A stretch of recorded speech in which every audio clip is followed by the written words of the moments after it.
نماز قائم کرنے اور نماز پڑھنے میں کیا فرق ہے؟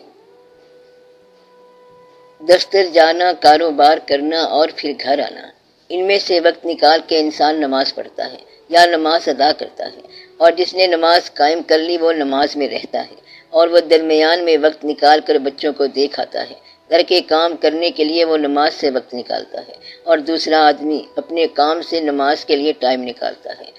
نماز قائم کرنے والا دنیا کے لیے وقت نکالے گا، فرائض ادا کرے گا، اور جس نے نماز ادا کرنی ہے وہ فرائض دنیا میں رہے گا اور نماز کے لیے وقت نکالے گا، بس دونوں میں یہی فرق ہے۔ یا آپ اس کو یوں کہہ لیں کہ اگر انسان کا ظاہر و باطن کا کردار اور مسجد کے اندر کی زندگی مسجد کے باہر کی زندگی کے برابر ہو جائے تو نماز قائم ہو گئی۔ جو بات آپ مسجد میں نہیں کرتے وہ آپ باہر بھی نہ کریں۔ مسجد میں خدا روبرو ہوتا ہے تو باہر بھی اسے روبرو رہنے دو، یہ نہ ہو کہ باہر جا کے نماز پڑھ کے پھر ویسے ہو جاؤ۔ تو نماز کب قائم ہوگی؟ جیسے حالت نماز میں رہتے ہو، وہ نماز کے بعد کی حالت بھی ہو۔ حالت نماز میں آپ کہتے ہیں کہ یا اللہ ہمارے ماں باپ پر رحم کر، تو حالت نماز سے جب باہر نکلیں تو خود ہی ان پر رحم کریں اور ان کے لیے دعا بھی مانگیں، اور یہ دعا بھی کریں کہ میری اولاد کو نیک بنا، نمازی بنا۔ تو آپ مسجد سے باہر نکل کر وہی کام کرو جو آپ نماز میں کہہ رہے تھے۔ نماز میں آپ عباد الصالحین اور اپنے آپ پر سلام بھیجتے ہیں، تو آپ باہر بھی ایسے ہی کام کریں۔ نماز میں کہتے ہیں کہ ہم تجھی کو رب مانتے ہیں، پروردگار مانتے ہیں۔ اگر نماز میں آپ یہی کہہ رہے ہیں تو آپ باہر بھی یہی کہیں۔ یہ نہ کہنا کہ یہ حالات زمانہ ہیں، ضرورت تو پڑتی ہے، پھر کیا کیا جائے، تھوڑی سی رشوت ضروری ہوتی ہے ورنہ کاروبار دنیا نہیں چلتا۔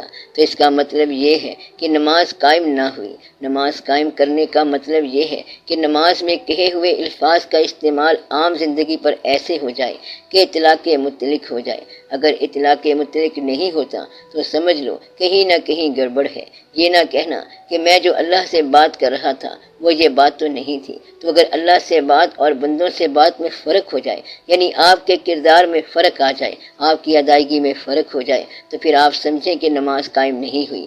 نماز قائم کرنے والے کا مطلب یہ ہے کہ وہ انسان ہمیشہ ہی اللہ کے روبرو رہتا ہے، مسجد کے اندر بھی اور مسجد کے باہر بھی۔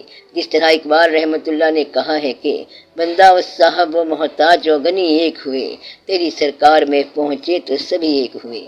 یعنی بادشاہ نماز پڑھ رہا ہو تو غلام بھی ساتھ کھڑا ہو، محمود غزنوی کے ساتھ ایاز بھی کھڑا نماز پڑھ رہا ہو۔ بندہ و صاحب و محتاج و غنی ایک ہوئے، اگر وہ مسجد کے اندر ایک ہوئے ہیں تو باہر بھی ایک ہو جائیں۔ اگر مسجد کے اندر غلام اور آقا دونوں ایک ہو جائیں، دونوں برابر کھڑے ہوں اور باہر نکل کر غلام کو آقا کہہ دے shut up and get out, تو پھر وہ ایک تو نہ ہوئے۔ نماز قائم کرنے والا جو اندر ایک ہو گیا وہ باہر بھی ایک ہو گیا۔ اگر مسجد کے اندر تیری سرکار ہے تو مسجد کے باہر بھی وہی سرکار ہونی چاہیے، پھر ہی یہ کہہ سکتے ہیں کہ تیری سرکار میں پہنچے تو سبھی ایک ہوئے۔ تو اس سرکار میں باہر بھی ایک جیسے ہونے چاہیے۔ حالت نماز میں اور حالت زندگی میں جتنا فاصلہ ہے، حالت کاروبار میں وہ فاصلہ کم سے کم کرو تو نماز قائم ہو جائے گی۔ وہ لوگ جنہوں نے نماز قائم کی ہے ان کا فاصلہ کم سے کم ہے، بلکہ انہوں نے اتنا کم کر دیا کہ فاصلہ ہی نہ رہا۔ اور ہمارے یہاں اصل اور نقل میں فرق کوئی نہیں ہے۔ اگر آپ جیسے مسجد کے اندر کی حالت میں ہیں ویسے ہی آپ مسجد کے باہر کی حالت میں ہوں، اگر یہ حالت قائم ہو گئی تو نماز قائم ہو گئی۔ اگر مسجد کے اندر حالت وضو میں ہیں تو باہر بھی ایسے رہ جائیں۔ مسجد کے اندر بعض ایسے لوگ بھی دیکھے ہیں کہ وہ نماز میں رو رہے ہوتے ہیں، تھر تھر کانپ رہے ہوتے ہیں۔ فرض کریں کہ یہ کیفیت سچی ہے تو باہر بھی سچی ہونی چاہیے۔ مسجد کے اندر بھی اللہ ہے اور اللہ تو مسجد کے باہر بھی ہے۔ اگر ایک آدمی نماز کے اندر رو رہا ہے اور وہ مکڑ ہے اور باہر اس کی ایسی حالت نہیں ہے تو وہ ظالم ہے۔ تو جس کے ظاہر اور باطن میں فرق آ جائے اس کی نماز قائم نہیں ہوئی۔ تو حالت نماز اور حالت کاروبار میں فرق نہیں ہونا چاہیے۔ تو جو آپ مسجد میں کہہ رہے ہیں وہ آپ باہر بھی کر کے دکھائیں تو نماز قائم کرنے اور نماز ادا کرنے میں یہ فرق ہے۔ یہ نہ کہنا کہ وہ اپنی ذاتی ذمہ داری پر نماز قائم کرتا ہے، نماز پڑھتا ہے، ادا کرتا ہے، بلکہ نماز قائم کرنے والا شخص وہ ہوگا جو نماز ادا کروائے۔ اس شخص نے نماز کی فوقیت محسوس کی اور کہنے لگا کہ جی آپ بھی نماز پڑھیں، بیٹا آپ بھی نماز پڑھیں، بس سبھی نماز ادا کریں تو اس کی نماز قائم ہو گئی۔ جس نے نماز ادا کروا دی تو نماز ادا کرنا، اپنے آپ کو ہمیشہ حالت نماز میں پانا اور کاروباری زندگی کے مزاج اور حالت نماز کے مزاج میں فرق کو کم کرنا۔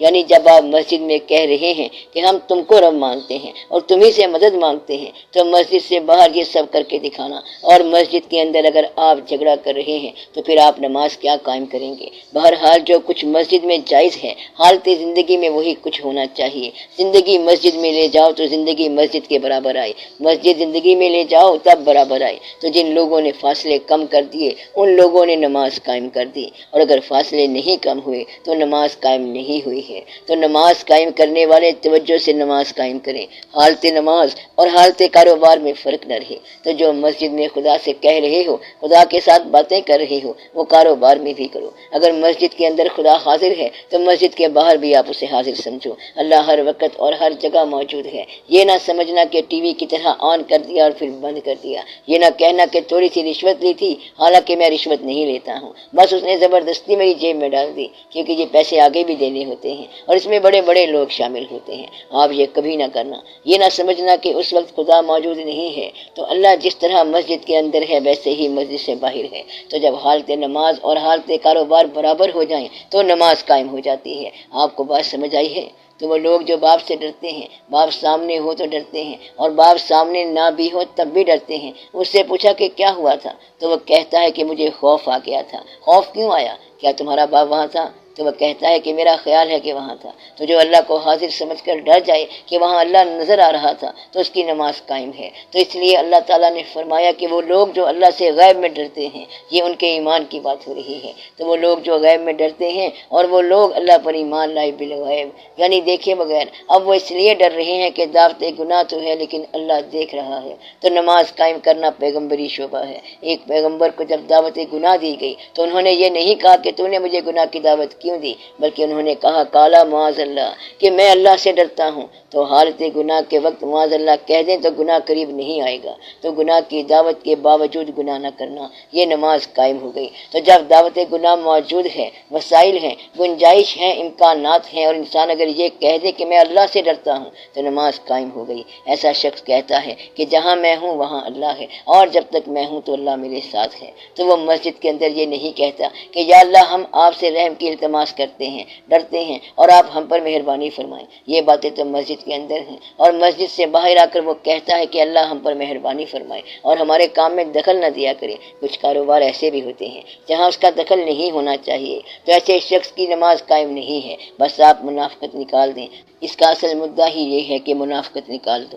اگر آپ مسجد کے اندر مسلمان تھے تو مسجد کے باہر بھی مسلمان ہی رہو۔ مسلمان کے اندر جب آپ گروپ آف پرے آفررز، عبادت گزاروں کے گروپ کی طرح بیٹھے ہیں اور السلام علیکم کہہ کر ملتے ہیں، یعنی سب کو سلامتی کی دعا دے رہے ہیں، تو پھر انہی لوگوں کو سلامتی کی دعا مسجد سے باہر جا کر بھی دو، جبکہ باہر آپ ان سب کے ساتھ لڑائی جھگڑا اور دنگا فساد کرتے ہو۔ اس لیے یہ بات نہیں ہونی چاہیے۔ آپ کسی دن ٹرائی کر کے دیکھو اور مسجد کے اندر کے لمحات اور دفتر کے اندر کے لمحات برابر کر لو، تو آپ کا کیا خیال ہے کہ آپ ناکام ہو جائیں گے یا آپ کامیاب ہو جائیں گے؟